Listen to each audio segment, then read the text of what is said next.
Well, as those who are up grab a seat, I want to add my own encouragement for everyone to be making it out to what was mentioned on June 8th.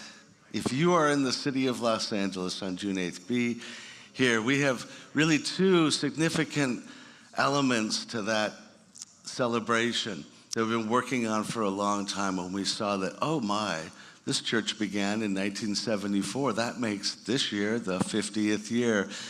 And one of the things I want to do is to really honor the lives of Ken and Joni Gullickson, who planted and founded the church, but also all the lives that kind of joined and were so formative at that time. So I've been inviting a small group of them to come, and it's a growing group, and I've been amazed at how they're like, I'm going to be there. We're going to fly there. It means so much to them to be able to discover not only to be honored, but also to discover what has gone on with the Westside Vineyard and its future, and to be blessed by that.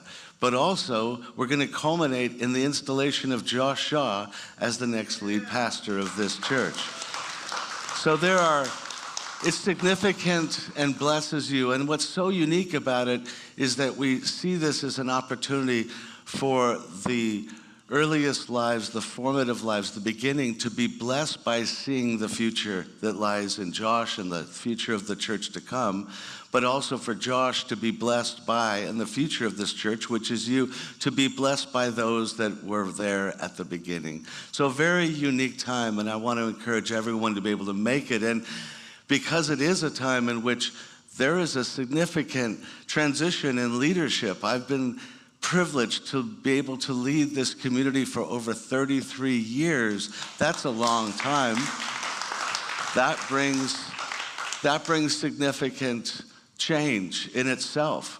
And so with that, and I know that we've written letters to all who are on mailing lists, we've sent out emails, so I know for most people you get a lot of the backdrop, but for the few who aren't, I just want to be so clear that there has been much more to this process over the last few years behind the scenes than many may be aware of. It was like 5 years ago that really I initiated that I believe that we should make such a transition or a succession.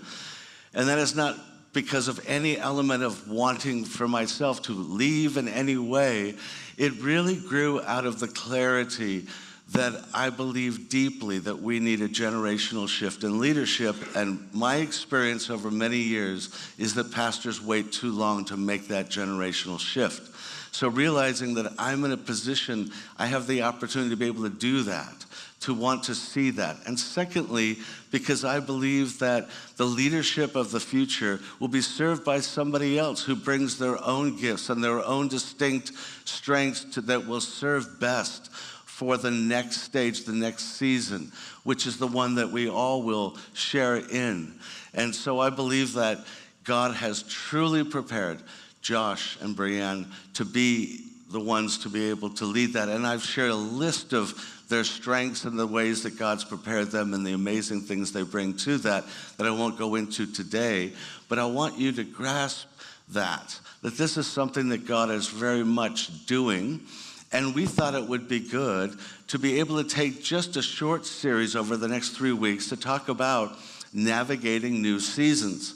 One, because we want to hear what God has to speak into our community and our life as we prepare and go through a season of transition, but also because we realize this, that everybody has got new seasons. Navigating new seasons of change is a significant part of every single life.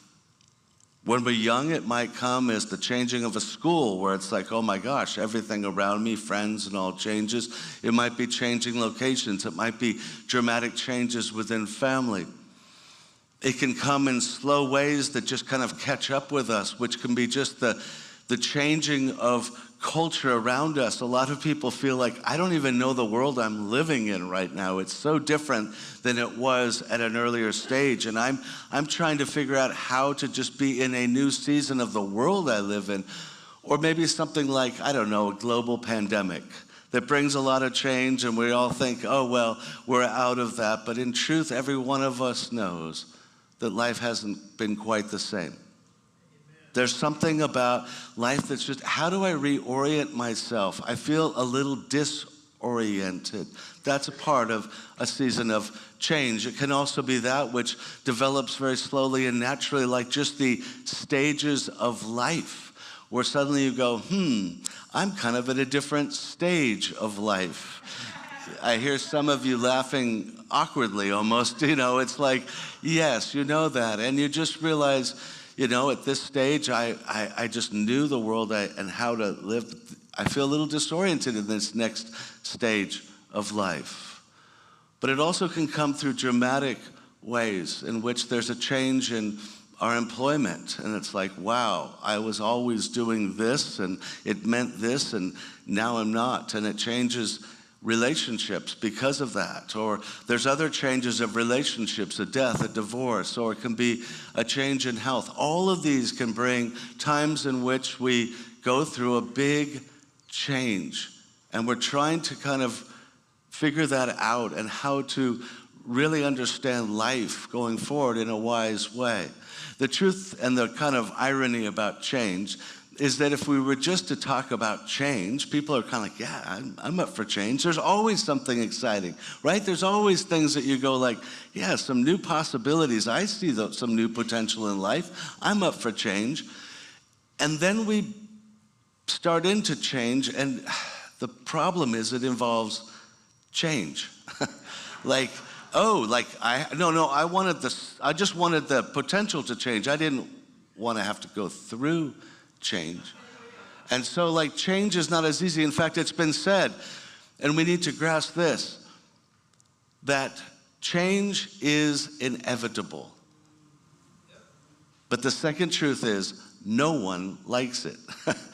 Those two truths, or as John Maxwell says, change is inevitable, growth is optional. How well we get through change is optional.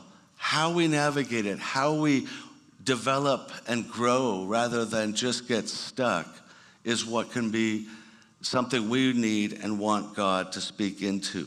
So that's why we are engaging this time together. And what we want is we're stepping back to ask God, how would you speak to us into this kinds of seasons of change?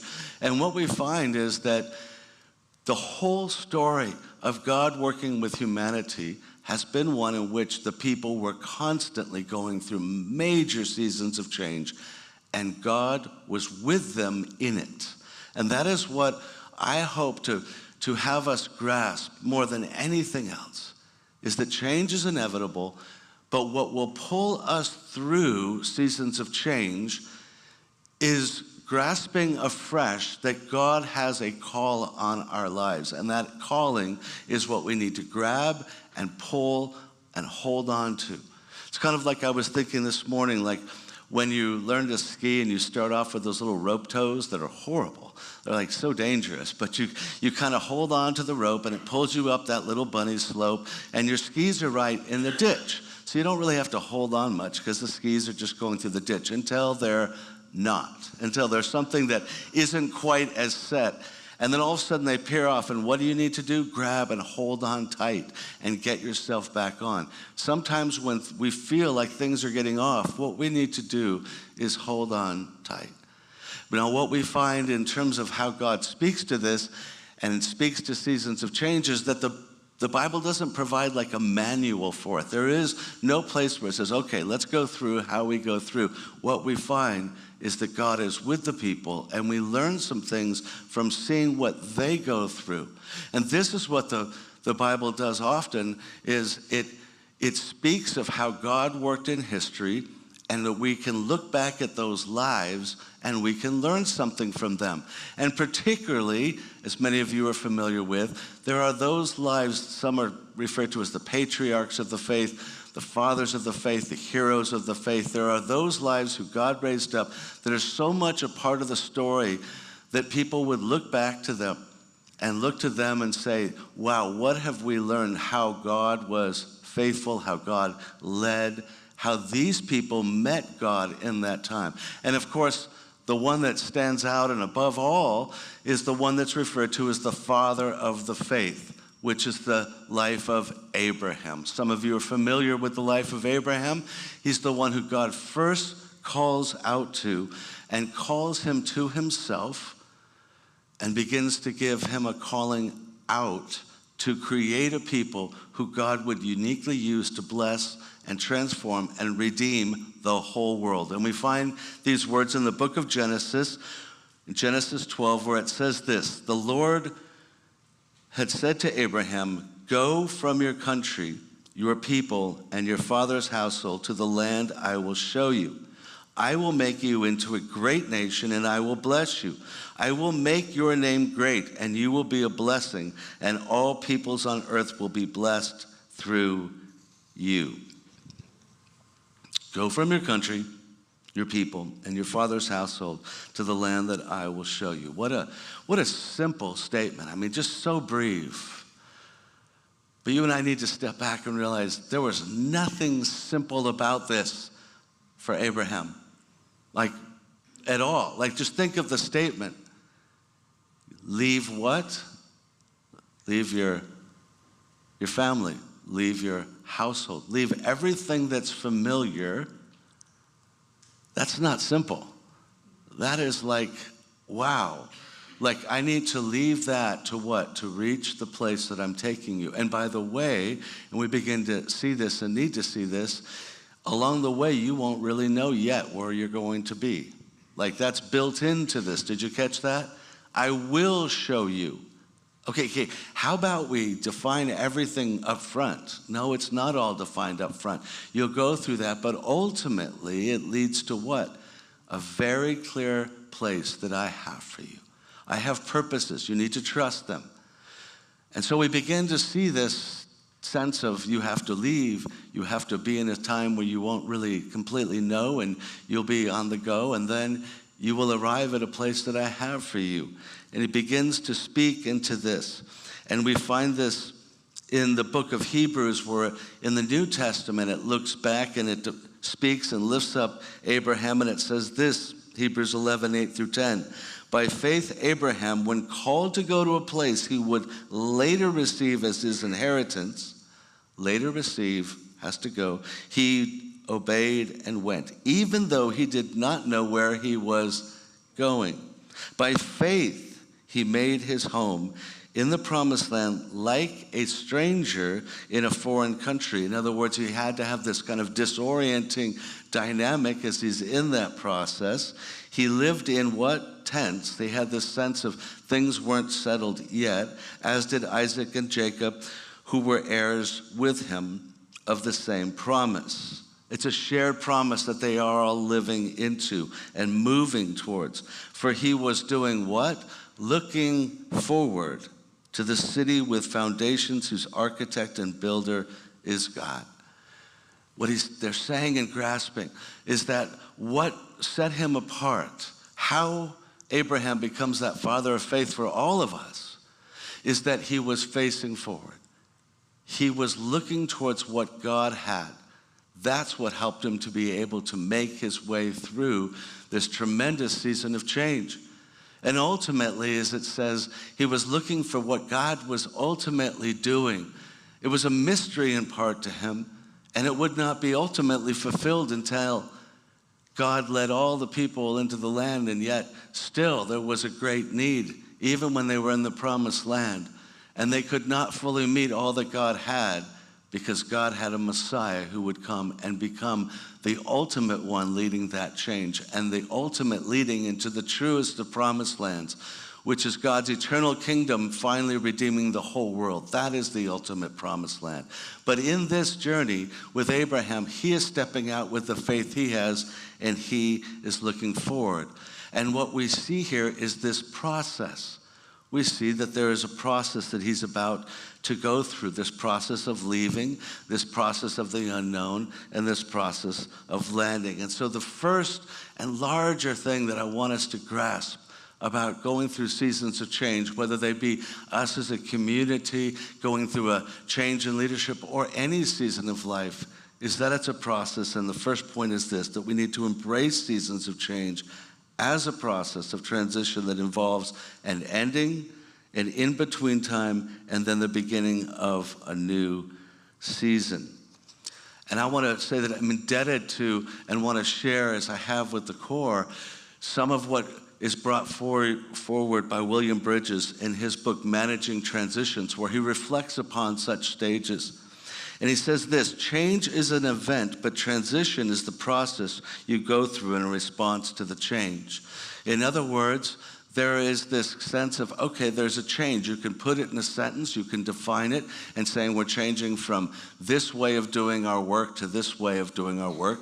Corporations do it all the time. Or it could be a change from this leader to this leader. You can speak of the change in a single sentence, a single announcement. In fact, there really is that announcement kind of there when it speaks of Abraham, but it speaks of something larger. The real thing that we go through is more of a process, a transition. And it helps us to realize that it means I'm going to go through these three different types of the process: the ending, the new, the unknown, and the new. And so I just want to pop up, I think we have a graphic that might be able to be up there. Let's see there, where you can kind of see those stages, and I'll just kind of define them, unpack them for a quick moment. The first is the ending, which involves the ending, losing and letting go. He says transition starts with an ending. Every new beginning begins with what? Ending. You go through the ending of what was. While change may bring what is ultimately needed and better, they inevitably involve various losses to what was. These may include losses of familiar relationships, roles, spaces, and traditions. Things change, and we have attachments to them. We're going to talk a little bit about them, because part of that is being able to go through a process in which we let those things go. And some of that is grieving, some of that is just comfort, shifts in comfort and adjustments to those things. Then secondly, there's the neutral zone. People go through an in-between time when the old is gone, but the new isn't fully operational. It isn't all set and clear. This is the time between the old reality and sense of identity and the new one. People are creating new processes and learning what their new roles will be. Anytime you go through change, you kind of are leaving what's familiar, but you haven't necessarily grasped everything about what the next stage is going to be. And there is that strange time. Somebody described it well when they said it's kind of like Linus and Charlie Brown, right? You remember him at all? When his blanket is in the dryer. You know, he always was holding onto that security blanket, and that's fine. But once in a while, it needs to go through a cleaning. So he could be excited that it's in the washer, but he can't hold on to it for a little while. And it can be that time in which we feel it, or like the trapeze artists, when they've had to let go of one ring to hold on to the next, and they're kind of in midair. We kind of feel this sense of, I haven't landed yet, not fully landed. I'm discovering how this is going to land. So that's the in-between time, but it leads to a new beginning. He says beginnings involve new understandings, values, and attitudes that are brought to bear. Beginnings are marked by a release of energy in a new direction. They are an expression of a fresh identity. Well-managed transitions allow people to establish new roles with an understanding of their purpose, the part they play, and how to contribute and participate most effectively. As a result, they feel reoriented and renewed. That is what I see lies right out in front as Josh brings his leadership to bear on the community, is that kind of a new beginning, if you will. And what we need to realize about these kinds of stages is that they're not entirely linear. While there is some general sense in which we go through them in a certain manner from beginning to end, but in some ways they can often overlap. So it's very common for us to have a mixture of feelings when we're going through such a change, such a season of change. We can say, oh gosh, I kind of missed this, but at the same time, I'm kind of uncertain about this, and at the same time, I'm really excited about this. All of those could be said at the same time, because they're all kind of part of the process we go through and change. And some of you might find that to be true as you go through other seasons of change. There's things you miss. There's things that feel uncertain, unclear at this time, not quite grasping. But also there's things you're excited about in the new stage that you see ahead. Possibilities, things that you couldn't have enjoyed before, new potential. All of those things can be in it. And as we see these elements, so to speak, one of the things we realize is that this is something we see throughout the processes that God's people go through as God's leading them through change. And one of the places that we see this same kind of stage process is in the great Exodus. So some of you may be familiar, if you are, with the Old Testament, with the history of God's people, that a couple generations as we go from Abraham, you eventually have Joseph. Joseph is one who is a son among many brothers, and the brothers rise up and they strike Joseph down.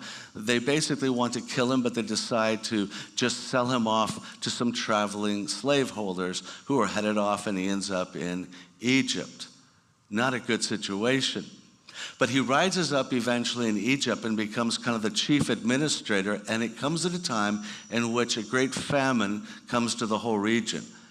And so eventually his own family, those brothers, are sent down, and they come and they're trying to seek Egypt's help, as everybody was. And what do they find? Their brother in charge, the one that they tried to kill. The brother Joseph welcomes them, and those people, the people of God, are able to come and survive the famine in Egypt. That's all good and fair, except when Joseph dies, he had had favor with the Pharaoh of Egypt. There is no more of that favor, and the Pharaoh, the next, begins to exploit them, oppress them, and eventually enslave them. And so what had been one season that had served God's people and his purposes, now it's not. So God raises up one that is going to redeem them, that is going to deliver them out of Egypt, and that is Moses. And so God calls out Moses, and you may recall something of that. We read in Hebrews 11 where it says, by faith, here we go again, by faith, this is what leads us. This is what we're seeking to do well, is to live by faith. By faith, Moses, when he had grown up, he refused to be known as the son of Pharaoh's daughter. By faith, he left Egypt, not fearing the king's anger. He persevered because he saw him who is invisible. And here we see again that Moses grew up, as some of you remember, in Pharaoh's household, and he had gained an understanding of higher education, how to administrate things, how the whole royal family worked, what the dynamics were, how to be diplomatic, how to be a leader. All of these things, that doesn't end up faring well. He ends up out for another 40 years into the desert, which is a whole element in itself. But finally, God calls him to come and to lead the people out of Egypt, which is out of what? Out of everything he was familiar with. Leave the wilderness where you've gotten comfortable with the people there, and you're going to leave Egypt, which is what you grew up in. You're going to leave everything familiar. And you're going to go through what? A wilderness, a time in which, it won't all be clear. But where is it all heading? To the promised land, to that which I will bring your people into. So once again, we see this whole process. And it leads to this. As we watch that people go through that, we need to learn this, and this is the second point I want to make. The first step in moving forward involves letting go of some attachments and connecting afresh to God's unchanging calling. One of the things we can presume, that this was not easy for Abraham, it wasn't easy for Moses. We should be struck by the fact that they left everything that was familiar to them. And we can all have times where we feel like, what I really don't like is leaving these things that were like formative memories, the place that I grew up in, or the community the way it was, and the way that its certain patterns were. Just like you might be attached to some of those if you've been around for a long time, or certain connections. We can feel, it's really hard to let go of some of those attachments. And let me say to you, leading for 33 years here, that has involved thousands of lives for me. And I have gone through many transitions of those kinds of attachments. And it's never been easy. I had a note recently from a gal just a couple months ago who was here 30 years and 3 venues ago when I was involved in what was going on in her life. And it was a really profound time for her. So we're engaging 30 years prior. There are so many attachments that I've had like that I've had to kind of process and go through, and they've never been easy. As I'm looking at these past, 50 years, particularly the past 33, they're filled with lives and things that were connected, things that we did, the way we did them, and all of those were hard. They were hard for my wife and I. But we had to constantly learn how to let go of being attached to something we enjoyed for the sake of what was coming. We had to do it in small ways, but sometimes it's in big ways that we do that. And I know that we have a propensity when life changes and we go like, I don't like this. The things that I'm comfortable with are they're being messed up. We're changing churches, we're changing this, we're changing that. One of the propensities we have to do is just blame. We just get upset. Like we want to blame because we think somebody took those things away. Like if I don't like the way life is, somebody took those things away. If you're older, it's got to be the young people. Those young people, they're just messing with the world and taking it away. We do. We love to blame as opposed to just say, God, what do you have? It's just way easier to blame somehow, but it's vain. It gets nowhere. Or another thing we do is we tend to idealize the past. Whenever we go through changes, suddenly the very things that we once wanted to have change and now we're in change, we suddenly look back and go, you know what? It was so good back then. Do you remember that? We do. We start to idealize the way it was, and everybody looks back and thinks, oh, if it was just like that. And this is exactly what we find the people of God did. They get out of enslavement, and as they're going through the wilderness, some of you recall and are quite familiar, they do what? They begin complaining and saying, it was so good back there in Egypt. Are you kidding? And the people, the truth is, there was some elements. If you go back, what they complain about, and I won't have us look at the passage, but is that they had more regular food than they did in the desert. And the truth is, if we start saying, well, where am I most comfortable? Well, we might have had certain comforts back then. And if we kind of decide, well, God's with me because of comforts, then we're going to judge that maybe there were things that were more pattern and routine in the past, and we liked it now. But now we're in a desert. It's not always as simple as it used to be, not as simple as we used to be. So now suddenly we idealize the past, not realizing that there are great things God is doing and wants to do right now, that he wanted to change. But it's really easy to start idealizing and looking back. And the part that we need to realize sometimes as we go through seasons of change is that there's an inevitable nature to them. Life is going to change. Life is going to change. We don't like it. I understand that. But it's going to change. And sometimes what we need to do is stop thinking that something's wrong. Because a lot of times we just assume that something is wrong, it shouldn't have changed. Or we look back and say, God can't be in this. And a lot of that is just the way that we don't understand that there's a natural part of life that needs to and will change.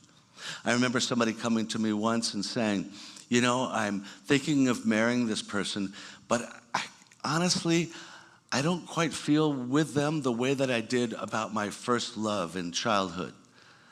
And so I'm wondering, do you think that's a problem? And I remember reflecting on that a little bit and realizing, you know what? No one's going to feel the same way as they did about their first love in childhood, in their youth. Why? Because they were in their youth. See, what you felt in youth is just part of what you feel, and you just don't have the same feelings. There's a certain rush and all these unique things that are going on in youth. You can't suddenly have your youthful soul again in the same way. It was a very exploratory, exciting type of time. You mature in time. What my wife and I had early in our marriage is different from what we have now, and I love what we have now, and I love what we had then. All of it is a part of us. Let me just say this again. All of it is a part of you. This is why we have this inclination towards nostalgia. We liked the past because it is a part of us. But the problem is you need to remember the past, not stay in it. You can't. And they're different things. We get stuck. We kind of settle down in the past, not realizing we can't go back. Many people feel this with God. I wish I could feel what I felt when I first discovered God's love and what it meant for me, and that he gave me an identity and called me out and all that. It's incredibly exciting. You cannot go back, though, and have the exact same feeling, because that was a stage in life. You have to realize that is a gift, and I remember it, but I got to move forward. This is one of the things we see more than once with the people of God. What they would do is they would have a time where God really met them, and they wanted to be able to remember it, which means to always remember that it spoke to how they should then live in the future. Not to stay there, but to remember it. So they would stack stones as like a little memorial. And then when they were done stacking the stones and said, we're always going to remember this, what did they do? They didn't camp there with the stones. They got up and they moved forward. And we need to learn to do that in our lives, where we say, this was a gift, and I'm always going to hold on to it as I then get ready to move forward with that reality, which is meaning what it means to internalize the quality going forward. I'm never going to forget that God did this and he can do these types of things again. But the future he has for me isn't there, it's there. And we have to be able to be willing to say, and what does God want to be doing now? We need to face forward. We need to be in times where we then hold on to the reality that God has a purpose, and the purpose is what is pulling us forward. And then remember, what is it that God wants to do? And that is so important for a church who gets attached to its patterns and its style and its whatever it may be. And those things may be cherished. There may be very wonderful things that we have done, or the connection that you and I may have.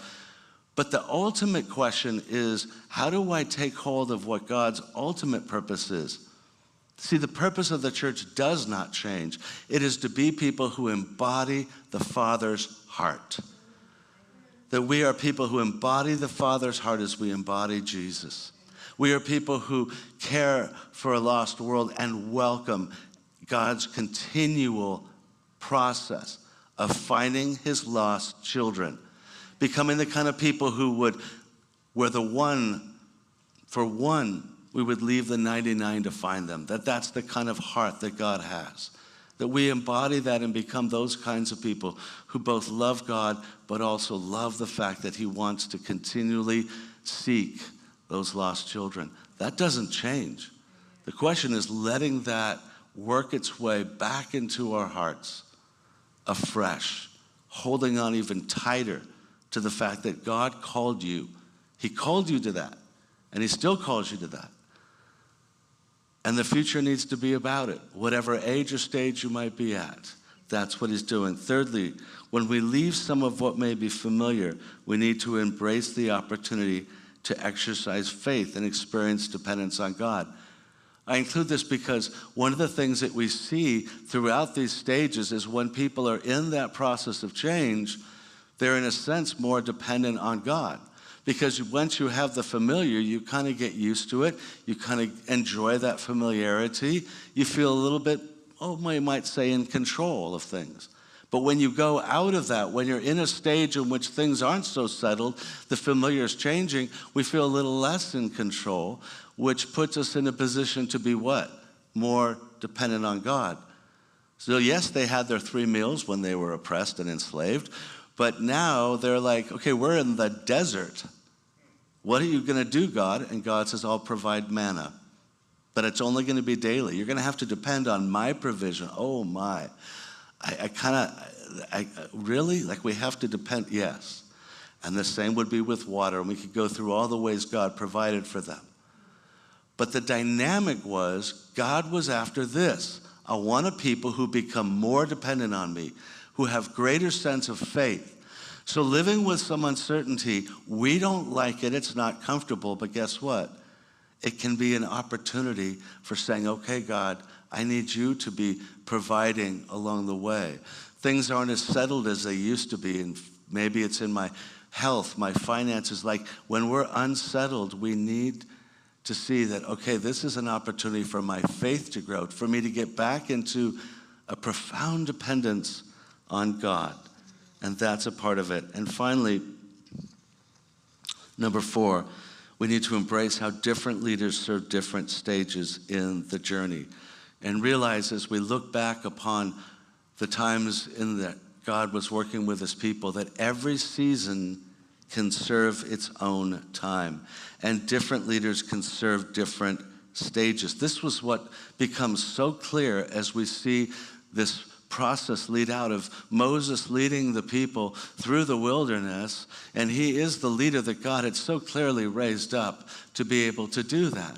For he had been raised, in Pharaoh's house, so he had gained the ability to understand the family and the diplomacy of dealing with such authority and power. So when he's called to be the one who challenges Pharaoh to let the people go, he was in a position and well prepared for that. He'd also spent 40 years out in the wilderness where he learned a lot about navigating the wilderness. So he's so well prepared for that. But as the people get through the land, guess what? They come to a new stage. They come right to the edge of the promised land at the end of their long journey. And it's time, and there's a need for a new leader. That would be Joshua. That would be Joshua, who God raises up. Now, Joshua was a very different leader. Joshua was a military leader. As the people come to the place where they must take the land, they didn't need the diplomacy. They needed a military leader. They needed someone who has eyes to see how to engage taking this land. And you may recall that at that point, they send out 12 spies to spy the land of the Canaanites and say, what do you see? And they come back with a report. And 10 of them come back and say, no way, we saw giants. They are literally giants. Literally, like people use the word today. Literally giants, And there's no way we can take it. But 2 of them, Caleb and Joshua, they say, no, if God is with us, we can take this. They had eyes to see what God could do. They had eyes to see what God could do. They had the right preparation, Joshua, to be able to be the one who would lead the people forward into that next season. And without trying to overlay this, I really do believe that Joshua is one who God has prepared to lead into that next season.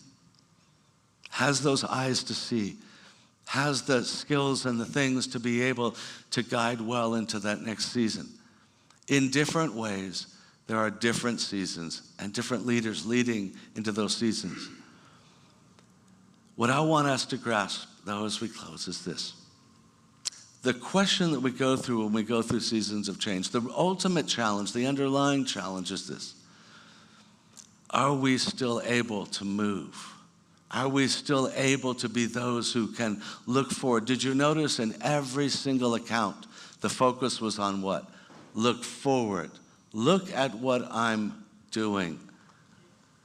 The challenge for a lot of us is whether we're really facing forward, or we're kind of face down, or we're kind of looking back. I think the word for the Lord to us is to face forward, to realize that whatever God's doing, it's not behind you. Whatever he's doing is in front of you, and it always is. And so I want to bring these final words that we see that God brings to the people. He challenges them with. In Deuteronomy 1, 6 through 8, we come to this point in which the people have come to a certain area where they've begun to, they camp there, where they could kind of see the promised land ahead of them. And God says this to them at one point. The Lord our God said to us, you have stayed at this mountain too long. It is time to break camp and move on. Look, I am giving all this land to you. Go in and occupy it. You've stayed at this mountain too long. It's time to break camp. Those are words that I think can speak to a lot of us throughout our lives. They can speak to us about our community even here of like, well, we're settled in the familiar. There's a time we need to break camp, but it can also speak to us about all sorts of ways in which we just settle into this certain stage. And we need to realize that maybe those tent pegs, they're kind of getting a little settled into the ground, a little too settled into the ground. They've been there a little too long. They weren't meant to be. But familiarity is familiarity. We begin to kind of give ourselves and get more passive in the position where I just want things to be settled. We all do. So we start settling. But there's a point at which God is always saying to us, you're not where you are yet. You're not where I want you to be yet. There is more that I have for you communally to accomplish. It is time to break ground. God may be saying to you, it's time to break ground. It's time to be ready to get up and to move. In due time, we all need to be in that place in which we're able and our hearts are open to God to say, okay, I'm available. Okay, I'm looking forward. Okay, I'm ready to move into the new things that you have. Let's pray.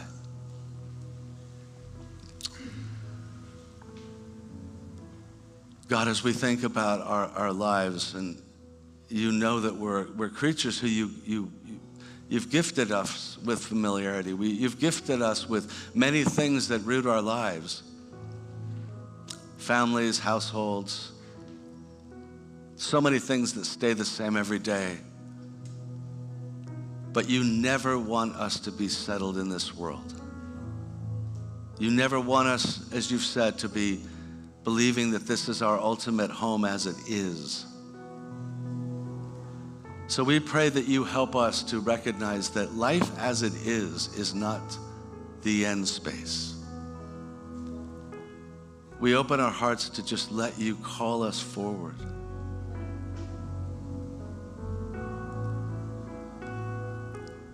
We open our hearts that in due time you would help us to break camp, loosen the tent pegs,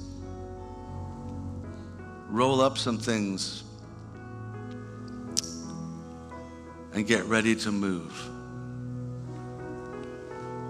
Would you open us up to be those who are ready to move as you lead us? May you help us to have eyes to see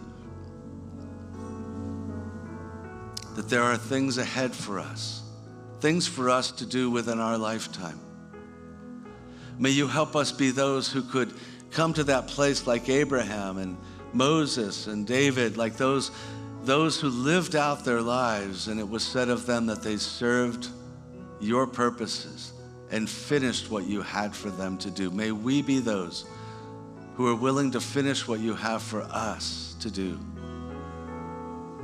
that brings your kingdom, the fullness of your kingdom, Jesus, into this world.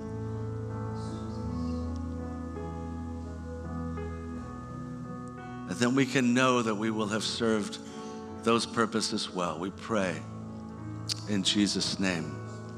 Amen. Let's stand and let's respond in worship together. Like every week, I just want to encourage you.